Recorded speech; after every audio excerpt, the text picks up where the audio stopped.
আপনার জন্য প্রথম প্রশ্ন, ঈমান বৃদ্ধি পায় এবং ঈমান কমে যায় এই সম্পর্কে সঠিক আকীদা কি? ক, কমে যায় কিন্তু বাড়ে না। খ, কমে এবং বাড়ে। গ, কমে না কিন্তু বাড়ে। ঘ, কমেও না বাড়েও না।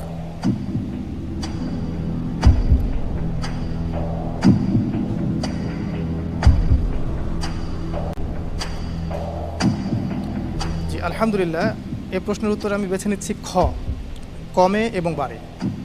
লক করে দেব ইনশাআল্লাহ। ইনশাআল্লাহ। ফ্রিজ করে দেওয়া হোক খ, কমে এবং বাড়ে। আপনি যে উত্তরটি দিয়েছেন আপনার উত্তরটি সঠিক হয়েছে। আলহামদুলিল্লাহ। আলহামদুলিল্লাহ।